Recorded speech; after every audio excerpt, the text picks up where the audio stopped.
All I remember last year is Olave dropping balls. Pause. I don't get the hype. Only 5 catches or so stick out in my mind all year. Intuit reviews. Were you around for the first video we reacted to today? In that video, we talked about this a little bit. Chris Olave, 87.2 PFF receiving grade over his first 2 seasons, ranks 8th over the past 10 years. It's great in nearly over the last decade. 8th. Every situation.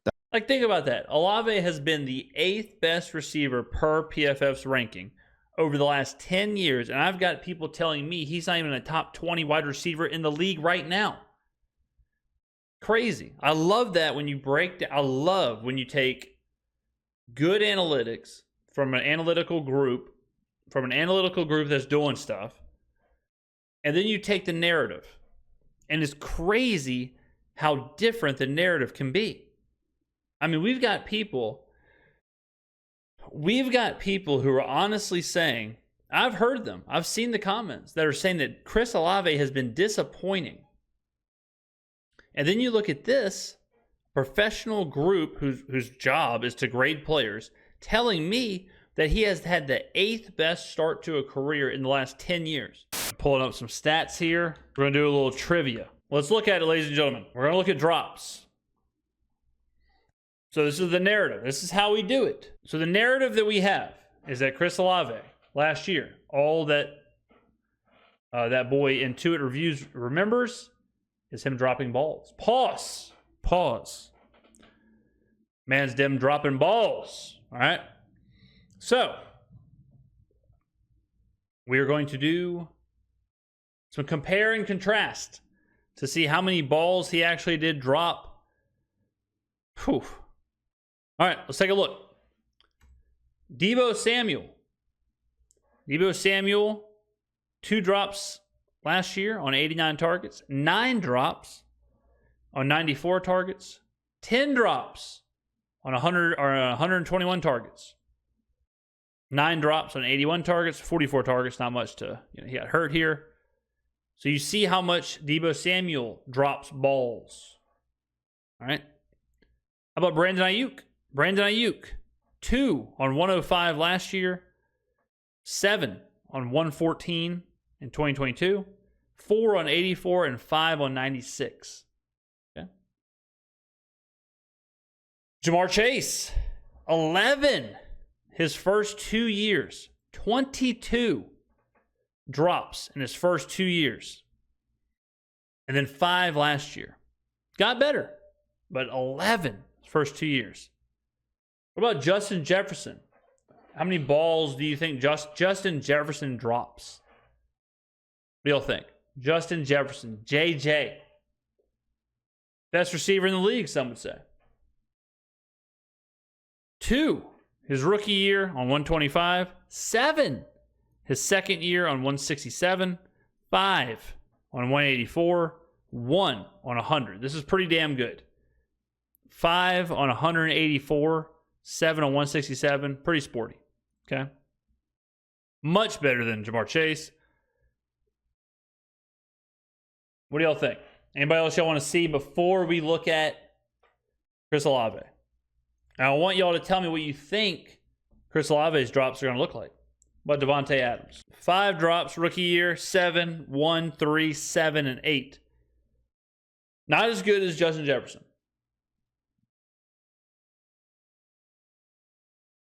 Tyreek Hill. Tyreek Hill's a good one. Tyreek Hill last year dropped 12 passes. The year before, 8. The year before, 7. The year before, 5, 3, and 6. So what do y'all think? What do y'all think Olave is going to be? Do y'all think it's going to be way higher than Tyreek Hill? Way higher than Devontae Adams? Way higher than Deebo Samuel? Way higher than Brandon Ayuk? Way higher than Jamar Chase? Way higher than Justin Jefferson?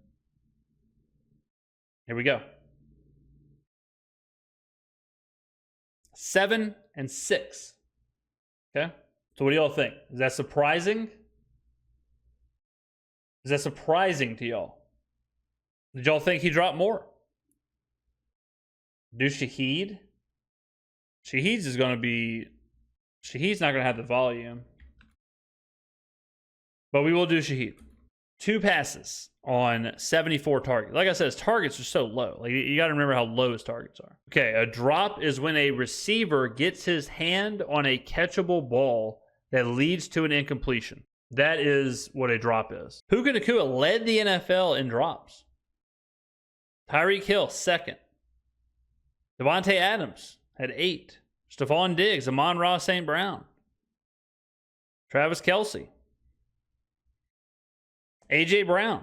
So the point of this exercise, ladies and gentlemen, is that it shows you how a narrative can get a little gray, okay?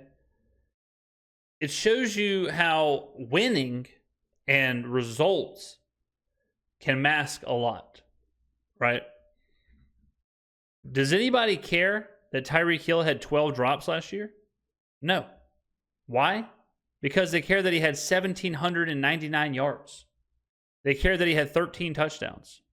They care that he had 112 yards a game. Nobody cares that he dropped the ball 12 times.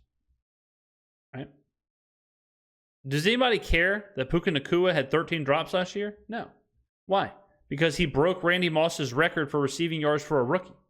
That's why. Does anybody care that Devontae Adams had 8? That Diggs had 8? That Amon-Ra St. Brown had 8? No. Why? Because they had 1,500 yards, 1,200 yards, 1,200 yards, 8 touchdowns, 8 touchdowns, 10 touchdowns. What was also, this is A.J. Brown, same thing, 7 drops. A.J. Brown had 1 more drop last year than Chris Olave.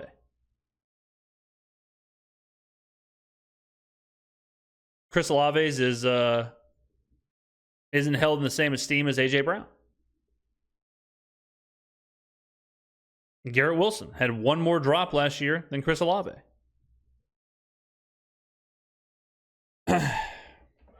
Goes to show. Anytime you have a narrative in your head, anytime you think something, anytime you think, I feel like this is the case, sometimes you're right. Like, sometimes the feeling is right. But in today's day and age where analytics and data and all of that is easily accessible, always check to make sure the analytics match up with the narrative. When the analytics match up with the narrative, you're on to something. If the narrative doesn't match the analytics, or the analytics don't match the narrative, back to the drawing board. That's how it works. That's how it works. You can do it in reverse, right? You can do it in reverse. You can say, well, Jamal Williams had the most touchdowns in the NFL 2 years ago. Is he the best running back in the NFL? I would say no. So then I go dig into the analytics. The analytics say, nope, he's not. Analytics can also skew a narrative. True. Exactly. Yep. Always double check. But I always, always double check. For example, we're doing this is quick research. We're just doing this as a little example. But so we use that analytic to show that Chris Olave isn't dropping any more balls than other receivers, right? What's the next level of that? The next level is, okay, let's see their drop rate on contested catches. Next level of that is, okay, let's see. There's only 6 drops. So you could probably find all 6 of these drops on YouTube, on the All-22. You could watch all 6 of these drops. Are they contested? Are they wide open? Are they on third down? Are they, then you go deeper and deeper and deeper and deeper. It may be a thing where all 6 of these are dropped on contested catches. That's an issue. It may be where all 6 of these are drops when he's wide open. That's an issue, right? So, yeah, doing one quick, research, one quick analytic thing, that's not enough to build a whole case study. But I'm just showing y'all how you can have a narrative, you can have analytics. How do you marry them both? When you marry them both, that's how you can kind of stay on the cutting edge of like analysis. That's how we do it here. What I'm telling y'all during videos, during reactions, during the season, post-game, pre-game, whatever, it is because I've married analytics and I've married a narrative. And it's sound. That's why we don't have to rely on knee-jerk reactions. A lot of media people, Skip Bayless is one of the worst at it. If LeBron James has a great game, LeBron James is the best player in the NBA. If he has a bad game, he's overrated. And it goes back and forth every single day. Dallas Cowboys, Dak Prescott. 1 week, he's the MVP. 1 week, the Cowboys can't win with him. It's because they're allowing the narrative to take over. We talk about quarterback number 1 in the NFL all the time. What number receiver do you think Olave is? I think he's somewhere between 15 and 20.